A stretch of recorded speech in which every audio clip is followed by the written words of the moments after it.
Look up the word crazy in the dictionary and you might just find an asterisk beside the definition that says, listen to the Subiquitous podcast featuring Sue Duffield and you'll find out what crazy means. Sue's travelogue journey of unfiltered stories, impossible miracles, and faith-filled fun will be revisited right here. So buckle up and let's get going with this humorous travelogue of an unfiltered saint, Subiquitous. Oh, it's episode 29, and welcome to the Subiquitous podcast. As always, often imitated and never, ever, ever equaled. I'm finding out that we've actually have had, I would say it's not necessarily, is flattery a part of it? Probably, but I've heard of a few other podcasts that other couples are trying because they've heard ours, and they said, wow, if Jeff and Sue can do a podcast, then we can. Well, let me just tell you, this podcast is nothing new to us. We've been doing this bantering since 1972. So it's just a matter of us recording it and putting it out in the airwaves. That's about all it is. It's not like we sit down and go, oh my God, we got to do another podcast. No, it's not like, no, it doesn't even go that way at all. The funny thing is that as, quote, famous as you might think we are not at all. We might be famous according to our own audiences and according to our own followership on Facebook and our fan pages and Instagram and Twitter and even our podcast. That might come. But in truth, we're not a household name. We never have been. And only to our friends and family are we famous. And who cares? We don't even try to strive for fame at all. That's never been in our wheelhouse, I guess is Jeff's word he likes to use. Anyway, so I want to tell you, though, we've had some really fun experiences over the years because we do what we do and we travel a lot, or we did before 2020. And we're on the road and we've been on several broadcasts and we've been on television and radio and different things. We have actually had a brush with famous people. And it sure has been fun to go back and kind of review that list. So, Jeff, it's nice to have you with me. My thought has always been, you are so famous. You are so famous. Who's that? You. Me? Yes, you are. I'm more infamous. You can walk into the building and people say, oh, look at him. He looks like he's got money. Well, yeah, but they don't know who I am. If they knew me, they wouldn't make that statement. Don't ever take Jeff Duffield to a Harley-Davidson dealership walking in. He's the perfect prototype of what stereotype. Is it prototype or stereotype of what generally buys Honda, or I should say not Honda, but Harley motorcycle. No, it's a generic. It's a generic thought. Generic stereotype of who buys a Harley-Davidson motorcycle. I know. Well, is it really a stereotype? Because in my situation, I bought one. You did, and you have the look. Well, that's what you're describing is someone in middle age or older with gray hair, right? Because they automatically assume, hey, he's got money. I know, but I'll never forget, Jeff. I was very famous too one time with that specific dealership. Oh, you were. I was very famous because I called them and told them what I was looking for, and they didn't take me seriously right at first. No, it's a chauvinistic. Kind of, which, I'm sorry for that. And I told them I had a Harley, I had one, and I wanted to trade it in and upgrade. And they went, oh, yeah, okay, well, bring your husband in. Yep. I'm not, woman hear me roar, but that really ticked me off. Yeah, I didn't know that went on because it was a surprise. You were giving falsehoods about your activity, right. So I didn't know that was happening. But let me tell you, when I started giving him the details of what I was looking for, he was very quiet on the other end of the phone. Mm-hmm. And then I sent him a picture of our lovely teal and cream looking gorgeous retro cycle. He knew then that you were. Yeah. So then I was treated so much differently. I mean, it's sad to say that people treat, we're treated differently when you suddenly know what you're talking about, or if you got a couple of dollars in your pocket you want to spend, and then isn't it sad? I just think we need to treat everybody with respect. Kind of foolish in my viewpoint because, well, then, then we walk in and then all of a sudden I'm like, oh, there she is. She's the one that's surprising her husband with a 60th birthday present. Yep, that's true. So, but that's... And you did. Yeah, and it was fun. We had video to prove it. So we were famous for one day. We were very famous for one day. You know, that went out on all the Harley papers and all kinds of things. Our picture was in some sort of I didn't network. Know that. Oh, yeah, that was a big deal. All I do know is that I put it on Facebook, that video of you surprising me. Yeah, and you didn't look really happy, though, truthfully. Not at the moment, because, you kept thinking about the pay stub. Well, there was that, but I was brought down there immediately. I was brought down there to the guys that, we're gonna get a new tire. I know. For the front of the bike. I knew I had to get you there. I know. If it was going to be a surprise and we were going to be famous for the day, I understand. I had to make it work and tell you a little fib. But that's why I was, and they were giving me all kinds of ridiculous excuses why they could not change the tire because they were in on the surprise. Yeah. And you happened to catch me at the beginning of that video when I was just walking away from the guy, slightly annoyed, right, that I had ridden the motorcycle all the way down there for absolutely nothing. I know. And well, that changed. But anyway, but all that to say, I put it on Facebook. Oh, and then you were really. And everybody, and I put it on a specific Harley riders group, and there was 1,000 likes. Yes. I don't think anything we've put on Facebook or social media has garnered 1,000 likes, but that did.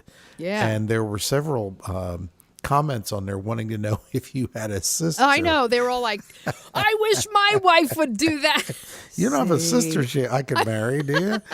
I said, well, no, I don't think it runs in the genes. This is a very specific instance. And I think for a minute, if I could be famous for anything, it goes directly with how my personality is. I think making someone happy and doing something special, that was a once in a lifetime thing for us to do. And yes, definitely. I mean, it was something very, very, very special. And we'll never do it again. No. We never did it before. Yeah. And I was famous, but it made me so happy. I was shocked at of all the accolades I've had, thank you for singing and, doing all these things that we've done all those years. That was one of my happiest moments to surprise you. And so there's kind of a little bit of the integrity of what famous means to me. But we're going to talk about some famous people that we've brushed up against. Okay.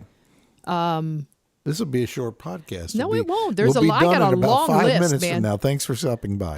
No, I got a long list. Okay. And I want you to, give us a little brief description when I put out the name. Okay. Okay. Lou Alcindor, who later became Kareem Abdul Jabar. Tell that brief story. We were just barely able to drive. We're on the turnpike in New Jersey. New Jersey Turnpike. You even had a Lou Alcindor poster. Oh, I was in love with this guy. This was your bedroom. Yeah, well, I was into basketball. In those days, you thought you were going to be a basketball star. I did. I really wanted to play. I played high school basketball 4 years, and I even had a little bit of a letter given to me from Immaculata College at the time, which later became, 2 national champions. You did. You did. So we're but I wasn't that good. Well, I was all right, but I loved following Lou Alcindor at UCLA. He was your favorite player at the time. And he had he had the skyhook then. Yep. And he was from New York. The only way he stopped that skyhook is when he retires. This is a totally different. Anyhow, I'm standing in the service plaza of the New Jersey Turnpike. You decided you needed to use the restroom. Mm-hmm. So you went in there. I'm just standing outside the doorway waiting for you to come out. And standing in the hallway, and this belt buckle walks by my face. Because it was that high. 7 foot tall. And I'm going like, good grief. And I look up, knowing whoever I'm going to look up at is going to be tall. And I look up, 7 foot in the air and realize who it is. It's Lou Alcindor. Oh, my word. And I'm in the bathroom and I'm not paying any attention. There like, oh, my goodness. Get out of the bed. If it was possible, I would have gone in there and said, Susan Beatty, you need to come out right fast. now. And I did. Don't ask any questions. When I finally came out, we ran out to the parking lot. He was gone. No, I saw him get in the car and pull off. Oh, did you? Okay, yeah, because he walked down the hallway. I remember because, like you say, his waist was at the top of the car. Yeah. Oh, yeah. And he got in the back seat of his car and drove off. And I think he was with him driving. He was playing for the Milwaukee Bucks then, if I recall. Probably, because I think that could so. be. Yeah. So another brush of fame that I had with a famous You don't NBA. and you, by the way, you don't realize how tall 7'2" is until you come No, you up really against don't it. until you. That's it's right. really tall. Anyway, And he looked taller then because he was skinnier. yeah. Did you know you look taller when you're thinner? Yeah. Yeah. That's just a. Next.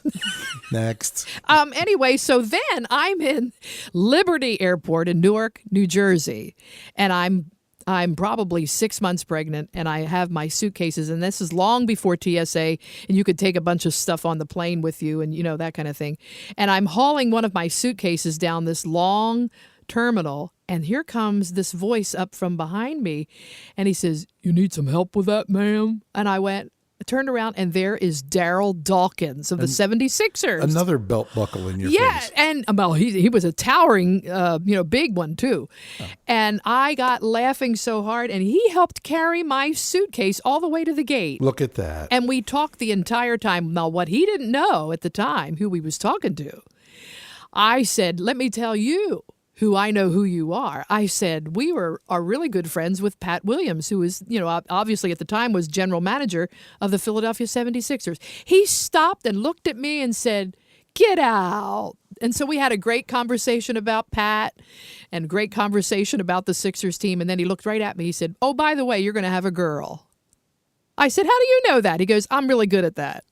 And sure enough, 3 months later, Annie was born. It was weird. It was one of those weird. Yeah, he must have been because he was right. What you had. And another NBA star who was both yours and mine, one of our favorite Philadelphia 76er of all time, was Bobby Jones. Mm-hmm. And I sang the national anthem for that game. And we had a privilege to go backstage, actually back behind. No, it was under the stadium. Under the staging area, wherever they call that. It was under the locker rooms. Right. Yeah. And we met Bobby Jones. Oh, my word, Bobby Jones. Yeah. Another tall person. Another tall person. Yeah, he was and like a really 6'8" nice like person. Yeah, and a great Christian guy. He still is. He's still with us. Yeah, we followed him when he played for Carolina. Yep. And just a great off the bench, usually the sixth player off the bench. I mean, he was just a great defensive and a pretty good offensive. Yeah. Hall of Fame player. Yeah. And we even got our picture taken, and that was funny. Remember? Yeah. We looked so short. Once again, you really don't know how tall 6'8", 6'9" is until you stand up against it. So we'll stick with sports in the first part here. Okay. You had a little bit of a brush with Dallas Green and Pat Gillick, if I remember. Dallas Green, former pitcher for the Philadelphia Phillies. Right. Manager of the Phillies when they won their very first, in many years, the very first ever World Series. Right. Became a general manager after that, not long after that, for the Chicago Cubs. Right. Ended up managing the New York Yankees for a while. Wow. I think it was the Yankees. Wasn't the Yankees or Mets? No, Yankees. It was the Yankees. Yeah, it was the Yankees. And then kind of retired, semi-retired, was again what do you call it? Advisor to the Phillies. That's right. And we met him in Florida, which is when did. I got my picture taken with him. We also if I recall, I had to force you to do that, didn't you? You were like, "Oh, I don't want to interrupt." I don't think so. I thought so. I thought you were just like, "Oh no." Well, if that were the case, it would be because people like that who get inundated. Well, they do. I know they. I didn't want to bother him. Right. Kind of But you thing. said the right word. I think you said something to the effect of Mr. Gillick No. or Mr. Green. No, it was Mr. Green. Mr. Green. Yeah. And you said something very poignant and specific about Philadelphia, and I don't remember what that was. It was in Florida, so of course I Yeah. had to identify the fact that we were from there. I think I mentioned Dan Casey, who worked with you at the radio station, because Dallas was a Delaware native. Oh, that might be right.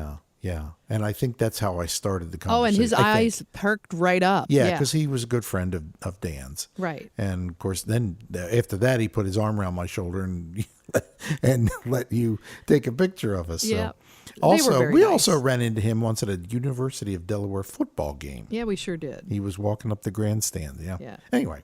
So more famous athletes. Yes. We also met this wonderful former Philadelphia Eagle, Claude Humphrey. And the one comment that cracked me up was when you said you didn't recognize him or something. Well, no, it was the night you sang at the 76ers Right. basketball game, and then you sang the national anthem, and they put us in so-called expensive fancy seats at the end of That's the the only court. way we would get the fancy seats. I get, yeah, at the end of the court, and right after the game started, this gentleman came in, and they had a bar there, railing to divide them into sections, and he came in, sat in the section next to me. He was sitting right next to me, and massive gentleman, another big person. We're talking for some reason talking about big people, Very big, yeah. a very big person. But he sat down, and you could tell he was a football player. Yeah, of course. I mean, Did he muscles. play and offense or defense? I think Claude Humphrey. Wasn't he defensive lineman? Yeah, he's defensive remember. lineman. I thought Anyway, maybe, I could tell he was a football player, but Yeah. I didn't know who.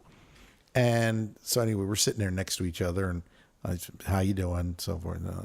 And I said, "Forgive me." I said, "I know you play for the Eagles, but I said I can't think your name." Well, I'm Claude Humphrey. Yeah, there you go. And I said, "Yes, you are." I said, "You got to forgive me." I said, "Once all you guys put your helmets on, y'all look alike to me." I even thought that was funny because It took him 5 minutes to stop laughing. Yeah, it was one of those off the cuff things. I know. Speaking of football players, yeah. because you talked about this earlier and we were reminiscing. You didn't come up with this name because you weren't there. But I was there at a 76ers game one night with a good friend of mine. We were sitting up in the upper deck, and we turned around and looked behind us, and there was no one behind us except one person. And we turned around and looked up there, and it was Franco Harris. Oh no, I forgot all about that. Yep. Oh, see, now And that's not fair. And I grabbed my program, and I had a pencil, and I went up there and got his autograph. And How could I almost forgot that was? Well, see, I wasn't there. Well, I think someone But just the said whole that. world has to know this. The whole world has to know this. This Jersey boy, I'm telling you, Cherry Hill East High School.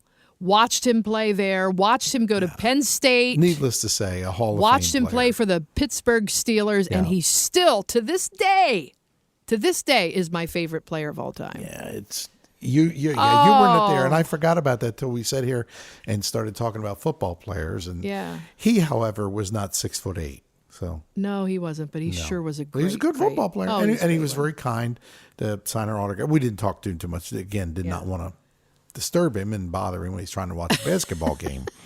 So one more pro athlete. Yes, Okay. Is that the word Pete you're looking for? Retzloff. Pete Retzloff was a tight end for the Philadelphia Eagles in the 60s, most Right. of the 60s, Hall of Famer.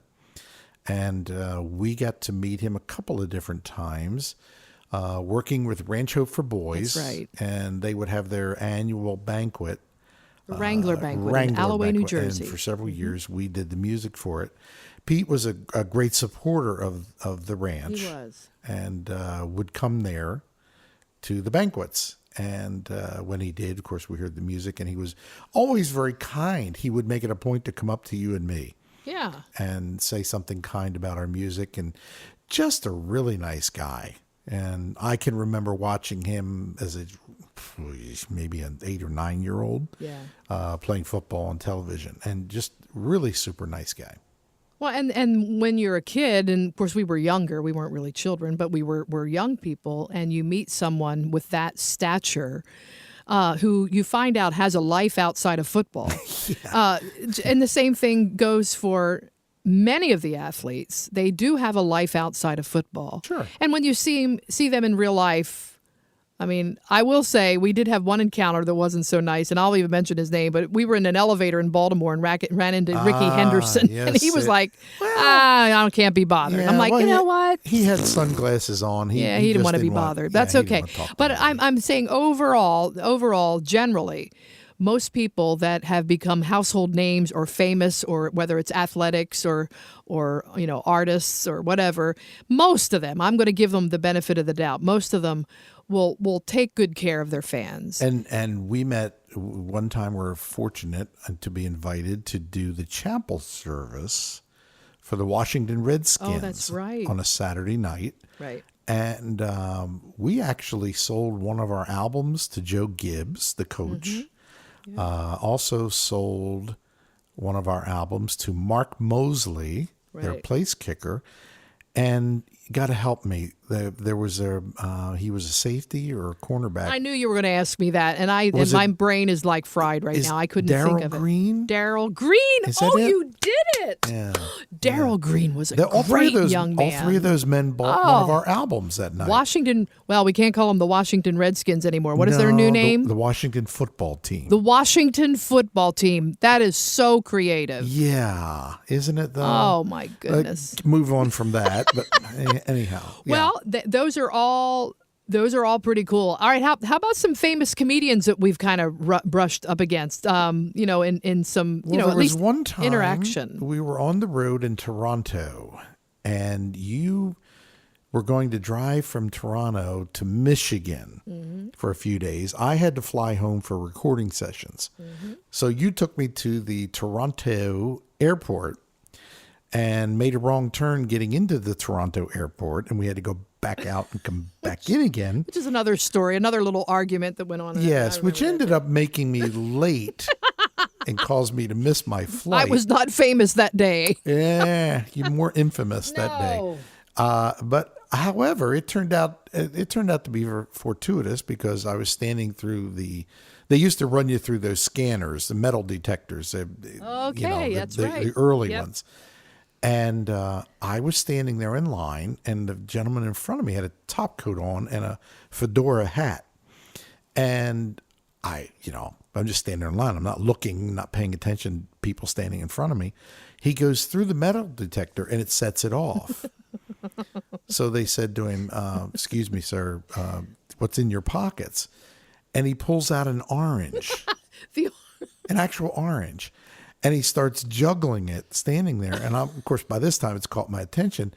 And I stand there and realize it's the comedian or pianist / comedian, however you want to look at it. He's a great musician who just is hilarious. That's what it is. Victor Borga. Victor Borga. And I know. for both reasons, one of my, heroes, if you will. And he's standing right in front of me in the security line in the Toronto airport. I mean, So we both go through it, and he was waiting there. I forget why they made him wait. And I got an opportunity to go over to him and briefly introduce myself and tell him. You said he was just a great conversationist? No, hardly said 5 words. Oh, I thought you said you had a No, good... he's almost appeared to be shy. Oh, well, that's true. Very, very, very friendly, very kind, shook my hand, and I told him, I said, hey, someday when I grow up, I'd like to be a piano player like you. And your comedy just absolutely wrecks me. You just, really appreciate your talent. Very kind, thanked me and smiled and very gracious, standing there with his wife. And then I went on my way because I didn't want to, again, make a pest of myself. But well, you've been known to do that. yes. And I get very embarrassed. Yeah. On to the next. Well, tell me a little story about Barbara Mandrell, and also... it's a great story. Just don't, we don't need to know War and Peace story about it, but just tell us a little bit. Is that a hint? Yeah, it's a hint. And then also Boots Randolph, those two. We're on the road many years ago. The bus we were traveling in, the band had a mechanical problem. We're sitting on the side of the road between Knoxville and Nashville on Interstate 40. Another bus pulls up and stops. Guy comes back and says, you having trouble? Duh. Yeah, we did. That's kind of what they did. The tour buses look out for each other. Well, it's like They kinda motorcycle do riders. still. Yeah. Exactly. Anyway, made a suggestion to us. Actually, mud had gotten caked on our radiator of our bus. And he said, just get down the road and go to the truck wash and wash it off and you'll be fine, which is, in fact, what happened. Yeah. But he says, my daughter is a country music singer. He said, would you like to come up and meet her? And this is in the early 70s, before the name Barbara Mandrell was a household name. Yes. Can't talk today. Anyway, so we walked, Rick, our bus driver friend, and I walked up there. You were asleep or something on the bus. You were not with us. I didn't know who Barbara Mandrell was from The Man in the Moon. You didn't know who Barbara Mandrell was at the time? Not then. She had not reached her that's height true. of popularity then. That's right. She was up and coming. He opened the bus door. And there she was. And she was sitting up inside, the bus itself. And he says, hey guys, he says, this is my daughter, Barbara. And she leaned over that little wall, retaining wall there, and I probably looked like an idiot. You melted to the floor. Because my mouth dropped down to my chin. Just beautiful. I know. She's just a very pretty lady. My goodness. And again, a very nice person, very kind, very friendly, you know. It's just the whole thing. But I'm sure I stood there going, ha, ha, ha, ha, ha. I just didn't expect that pretty a woman to stick her head over the thing. Anyway. And then later on, she, sleeping single in a double bed, and then a few other hits came out, and then she had her own television show, and then we go back and we say, why didn't we take a picture? Because we didn't have a camera. We didn't have a camera at the time. She wasn't. I know. She was, but she wasn't. Right. Barbara Mandrell back then. So and what was the other one? Oh, Boots Randolph. And the story is such a great story. What I love most about Boots' story is that here you are having an opportunity to play for him. That was through a mutual friend. We got to meet Boots and become friendly. And Boots was extremely gracious, and for whatever reason, took a liking to this kid from the north. I know, Yeah, and I think he got a kick out of you. Well, I got a kick out of him. Boots is one of the famous saxophonists in Nashville history. He has been on so many, thousands of albums. He played on Elvis. He was part of the Sound of Nashville. He played on Elvis Presley's album. Oh my gosh! Brenda Lee was the one rocking around the clock. No, rocking around the Christmas tree. He played on that. The little interlude in there. Yeah, that's him, and just a very famous musician and very talented musician and a great guy. Yeah. And through this mutual friend, got a chance to. He even loaned us his Cadillac when we came down here one day. We were down here one time for 2 or 3 days, and loaned us his caddy to drive around in. And it's just, two bozos from Delaware come down there for a few days, and here we are driving Boots Randolph's Cadillac around. You're brushed with fame. But here's my and I'll do this briefly. When my mother passed away, he was in touch with my other mutual friend, right. And he happened to mention, by the way, he said, Jeff Duffield's mom passed away yesterday. And, it wasn't 10 minutes later, my phone rang, and I answered it, and I saw the Nashville number and didn't know who it was. And it said, Jeff, this is Boots. I'm like, oh, yeah. He says, well, I was just talking to Fred, and I heard that your mom died. I'm so sorry. And he had met my mother and father at one of the concerts. Sure, that's right. And said it was so kind of him to do that. Absolutely. Really, and then he said, how's your dad doing? I said, as best it could be expected. He's in the other room. Yeah. Oh, he said, he's there at your home? I said, yeah. He said, well, would you mind if I talked to him? See? Now, this is the thing about, like we've said, people of fame, they can pick and choose what they want to do. Yeah. But I think generally, and even as we watch 2020, and we've watched many of actors and people that have been, household names, as we've said. Dolly Parton is one in this town that I've yet to meet that I hope one day I can, because I saw her from across the street. Did you? Up in Gatlinburg. Oh my goodness. Yeah. Oh yeah. In a big parade. Right. And she was she was on a big float on a truck. How about that? And I was going the other way. They had traffic going the other way, but the other direction, traffic was blocked off. Yeah. And I wondered what the parade was for, until I saw the float. Okay. And when I saw this individual sitting on the top of the float, it became readily apparent who it was. There was no mistaking. No mistake. I know. And I'll just let you fill in. Well, the blonde hair is what it was, right? Was it the blonde hair? I think it was the blonde hair. That's right. Hair. But she has been so philanthropic with the state of Tennessee, with all of the hurricanes and the tornadoes and the awful stuff that's been going on, the fire that happened in Gatlinburg. Right. She's just one of those that you just want to say, I'd love to sit down with her. And we have a friend of ours here in town who has done studio work for her and verified what we said. She's one of the good ones. Well, and so finally for this this episode, number 29, my all-time brush with fame is a young man that I grew up with, actually.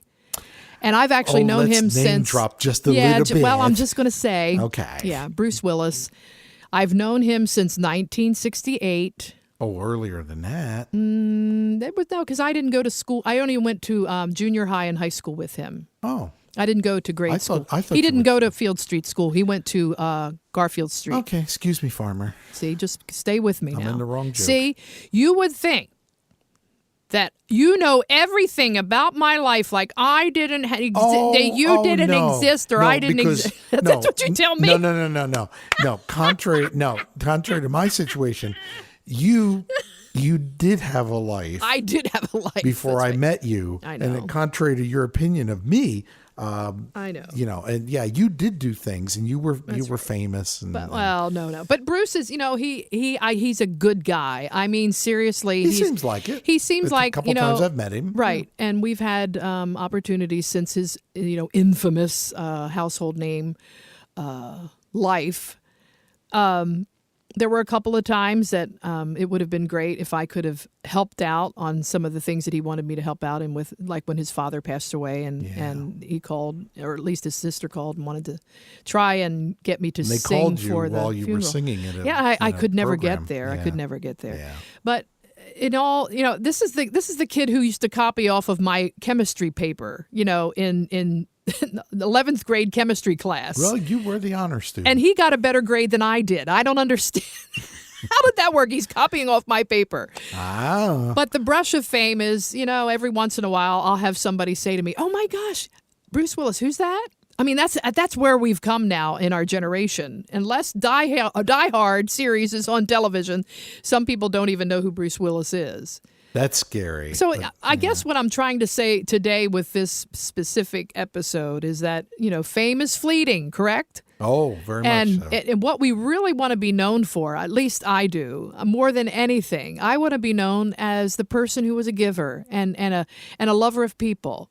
Who cares if you're a household name for having money or a hit record or even being, I would much rather be rich and anonymous. Yeah, that would be nice. Than rich and famous. Well, even Titus 2:7 says this, Jeff, show yourself in all respects to be a model of good works, and in your teaching show integrity and dignity. There you go. And so if we live by that, I think we're going to be okay. I think so, too. I think so, too, and you're so famous in my sight. So famous. Oh, my. That's episode 29, Brush with Fame. Oh, the famous people. And sometimes when you think about it, in all honesty, is it really about being famous, or is it really about being what God wants us to be? I think that's the most important part. Get on SueDuffield.com, become a patron, which is called Patreon, and you can help us every single day as we go out and reach the world. There are almost 17 nations now that we're touching with this podcast. It's amazing. And there's also an opportunity that you can get my book, Subiquitous, a humorous travelogue of an unfiltered saint, along with some Christmas albums in time for the Christmas season 2020, all available on the store on SueDuffield.com. We can't thank you enough. We can't thank you enough for giving. And in the meantime, if you come up against someone famous, just remind yourself that you're even more famous in the sight of God. We'll see you next week.